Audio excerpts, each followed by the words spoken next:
काय झालं? झोप लागत नाहीये का? कशी झोप लागल? दिवस रात्र तुमचा चेहरा डोळ्यासमोर येते. किती सुंदर आहे हो तुम्ही. सोन्यासारखी झळाळी आली तुमच्या चेहऱ्यावर.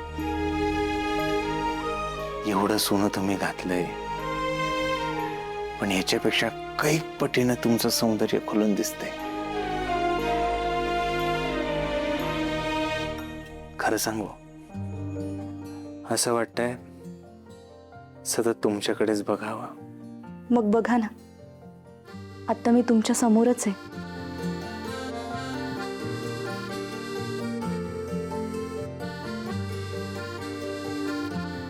तुम्ही माझ्या समोर असला ना, मला काय करावं सुचतच नाही. काय करायचंय तुम्हाला?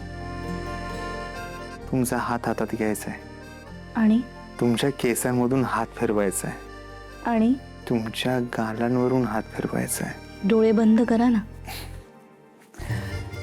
केले.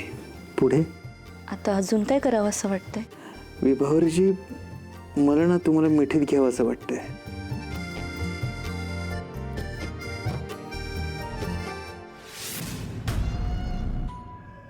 काही येड लागलंय का काय या डॉक्टरला? लईच नाद लागलाय त्या पोरीचा. आता ओ डॉक्टर, काय येड्याने बोलताय? कुणी ऐकलं तर वाट लागल तुमची. ऐकू दे, मी नाही घाबरत कोणाच्या बापाला.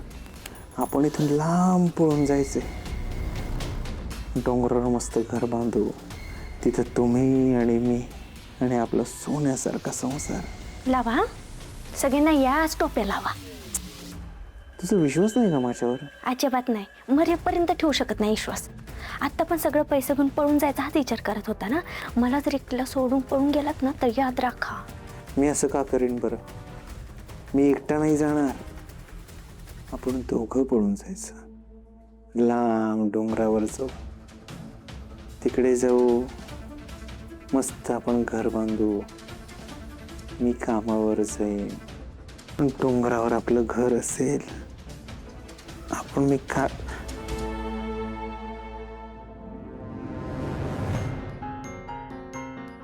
टिम्पल, तू काय करतेस इकडे?